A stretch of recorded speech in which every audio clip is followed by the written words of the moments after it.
Bismillahirrahmanirrahim. Assalamualaikum warahmatullahi wabarakatuh. Sahabat beriman yang dirahmati Allah, kematian adalah fase kedua setelah hidup di alam dunia. Pada fase ini, setiap orang sudah mulai merasakan kenikmatan dan siksa atas perilaku yang ia lakukan selama hidup di dunia. Bagi orang-orang yang beriman, yang semasa hidup di dunia sudah menyiapkan bekal kebaikan, sudah barang tentu akan mendapatkan kenikmatan di alam ini.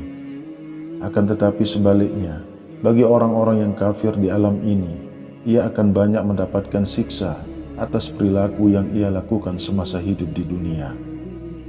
Lantas, apa saja bentuk nikmat kubur bagi orang yang beriman itu?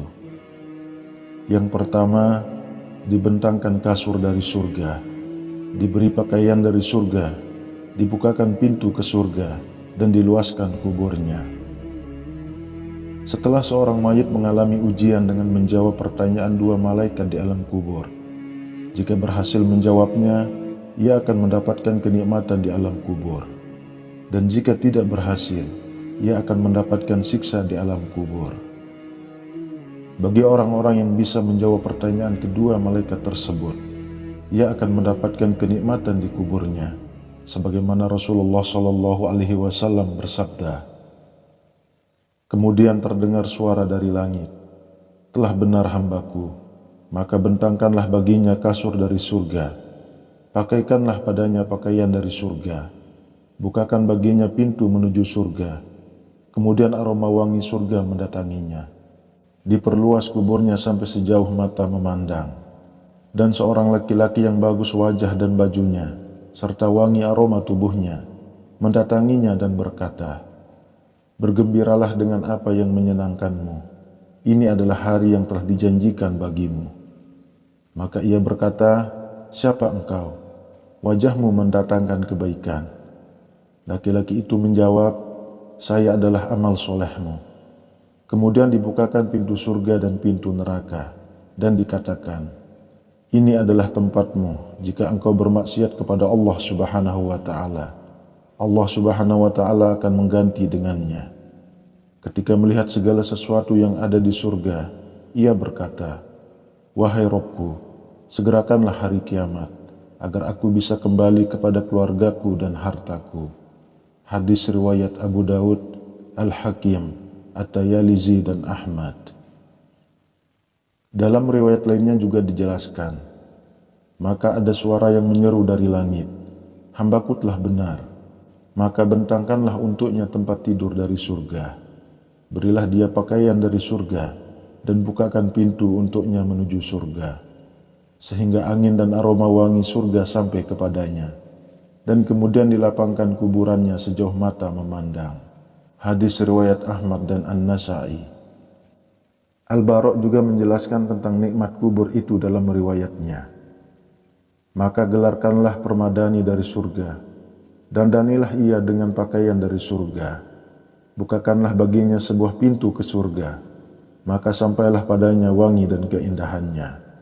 Dilapangkan kuburnya sejauh mata memandang, kemudian datang kepadanya seorang yang tampan wajahnya, bagus pakaiannya dan wangi baunya.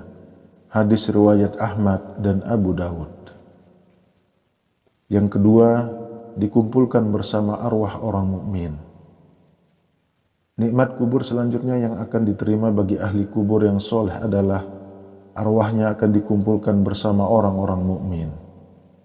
Hal ini sebagaimana disebutkan dalam sebuah hadis.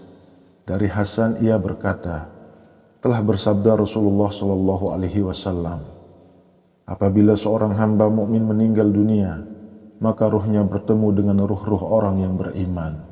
Hadis riwayat Hakim. Abdullah bin Ahmad berkata, bapakku pernah bertanya tentang arwah orang yang telah meninggal dunia. Apakah ia akan tetap dalam kuburnya atau berada di kerongkongan burung? Atau apakah ia juga mati sebelum ia bersatu dengan badan manusia?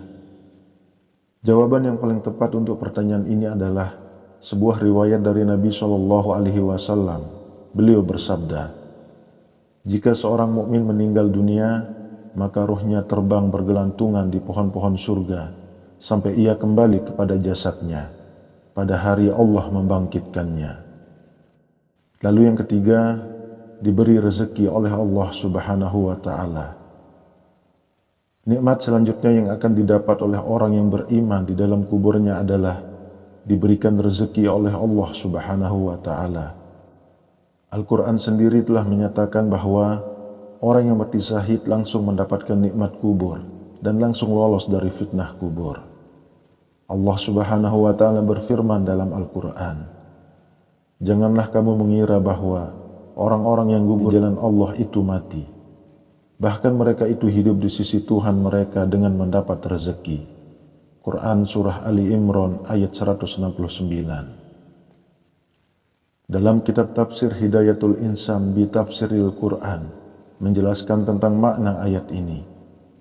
Dan jangan sekali-kali kamu sekalian mengira bahwa orang-orang yang gugur sebagai syuhada di jalan Allah itu mati.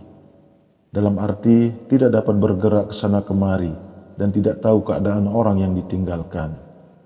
Tetapi sebenarnya mereka itu hidup dengan kehidupan lain di sisi Tuhannya di alam barzah.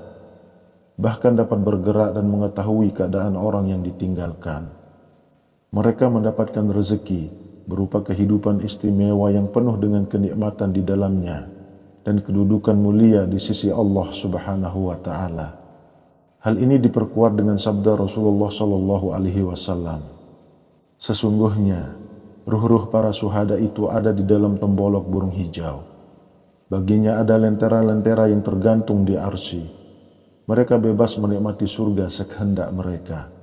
Kemudian singgah pada lentera-lentera itu. Kemudian roh mereka memperlihatkan diri kepada mereka dengan jelas, lalu bertanya, 'Apakah kalian menginginkan sesuatu?' Mereka menjawab, 'Apalagi yang kami inginkan, sedangkan kami bisa menikmati surga dengan sekehendak kami.' Roh mereka bertanya seperti itu sebanyak 3 kali.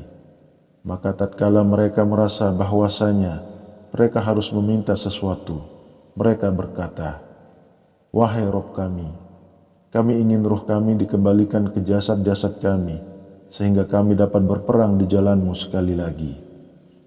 Maka tatkala dia melihat bahwasanya mereka tidak mempunyai keinginan lagi, maka mereka ditinggalkan. Hadis riwayat Muslim. Sahabat beriman yang dirahmati Allah, demikianlah bentuk nikmat kubur yang akan dirasakan oleh orang yang beriman setelah ia meninggal dunia.